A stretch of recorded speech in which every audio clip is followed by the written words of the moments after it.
Assalamualaikum warahmatullahi wabarakatuh. Ketemu lagi dengan saya, Heni Sulistiawati. Kali ini saya akan memberikan pemaparan mata kuliah perpajakan.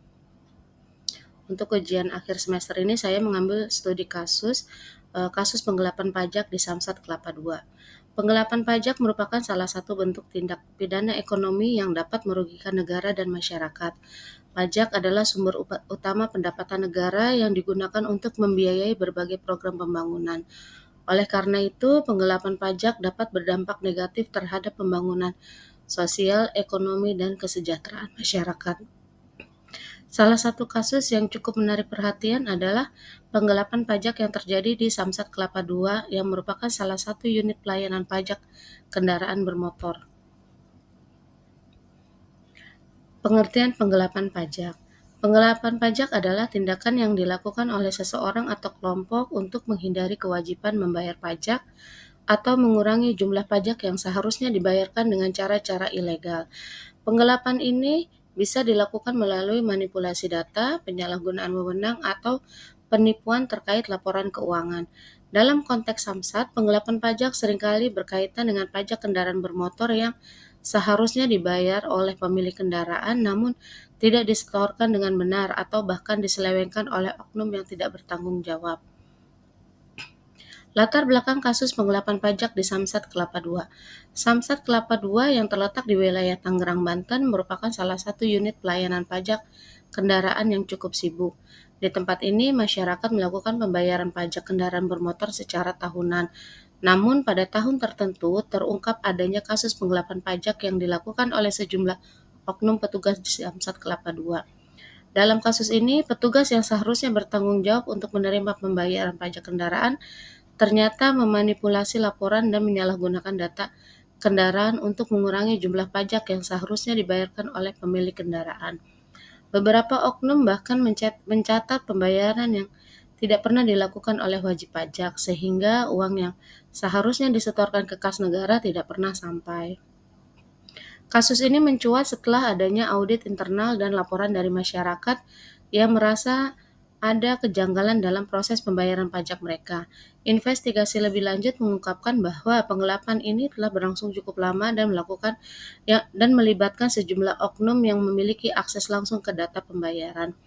Kronologi terbongkarnya penggelapan ini disampaikan saksi Andri Makmun sebagai PNS di Badan Pendapatan Daerah atau Bapenda Provinsi Banten. Ia bertugas sebagai penanggung jawab pengelolaan sistem di Sistem Aplikasi Samsat Banten atau Sambat. Aplikasi ini adalah sistem pembayaran yang terkoneksi dengan kepolisian, PT Jasara Harja, dan perbankan.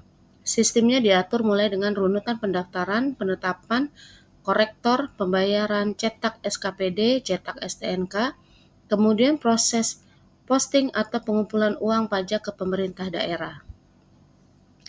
Definisi dan dampak. Definisinya adalah penggelapan pajak adalah tindak pidana yang dilakukan dengan sengaja untuk menghindari kewajiban membayar pajak. Ini termasuk menyembunyikan penghasilan atau melakukan manipulasi data keuangan untuk mengurangi beban pajak. Dampaknya adalah penggelapan pajak berdampak serius terhadap negara dan masyarakat. Kehilangan pendapatan pajak dapat mengurangi dana untuk layanan publik, pembangunan, dan kesejahteraan masyarakat. Modus operandi penggelapan pajak di Samsat Kelapa II seperti transaksi ganti nomor polisi, memanipulasi transaksi daftar ulang menjadi ganti hilang, transaksi balik nama, yaitu mengubah transaksi daftar baru menjadi balik nama. Selanjutnya adalah penghapusan pajak, yaitu menghilangkan pajak untuk kendaraan tertentu. Pajak kendaraan bermotor tidak dipungut, yaitu memanipulasi transaksi sehingga pajak tidak dipungut. Penyebab kasus penggelapan pajak di Samsat Kelapa II. 1. Kurangnya pengawasan internal. Salah satu faktor utama yang menyebabkan terjadinya penggelapan pajak di Samsat Kelapa II adalah lemahnya sistem pengawasan internal. Tanpa adanya pengawasan yang ketat, petugas dapat dengan mudah melakukan manipulasi data atau mengalihkan uang yang seharusnya disetorkan kepada negara. Kedua, penyalahgunaan wewenang. Petugas Samsat yang memiliki akses penuh terhadap data kendaraan dan pembayaran pajak dapat menyalahgunakan wewenangnya untuk kepentingan pribadi.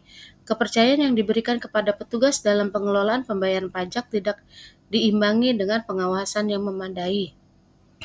Ketiga, motivasi pribadi atau keuntungan materi. Beberapa oknum terlibat dalam penggelapan pajak karena dorongan untuk mendapatkan keuntungan materi. Dengan memanipulasi pembayaran pajak, mereka dapat mengumpulkan uang secara ilegal tanpa terdeteksi dalam waktu yang lama. Yang keempat, sistem yang kurang transparan.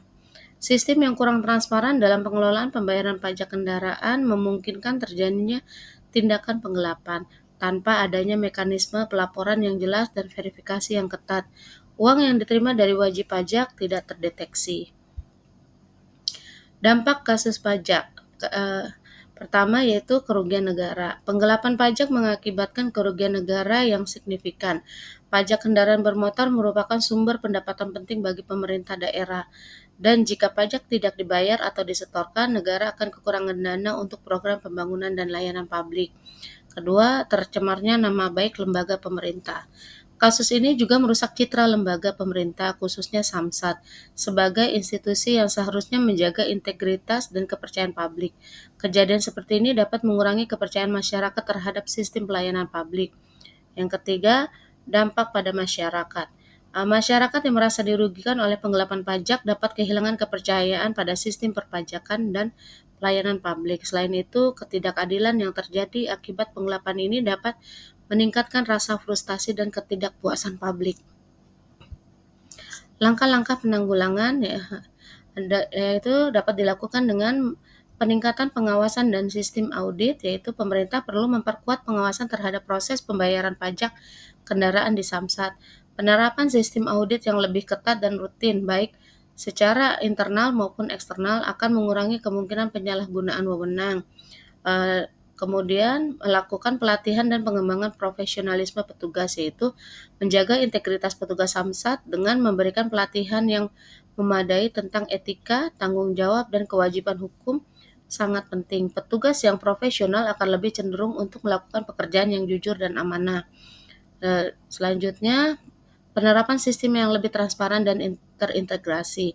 Penggunaan sistem pembayaran pajak yang lebih transparan dan terintegrasi akan mempermudah pemantauan aliran dana. Menerapkan sistem digital yang memungkinkan wajib pajak untuk memverifikasi transaksi mereka secara langsung dapat mengurangi potensi penyimpangan. Selanjutnya adalah sanksi yang tegas bagi pelaku penggelapan. Memberikan sanksi tegas kepada oknum yang terlibat dalam penggelapan pajak sangat penting untuk memberi efek jera.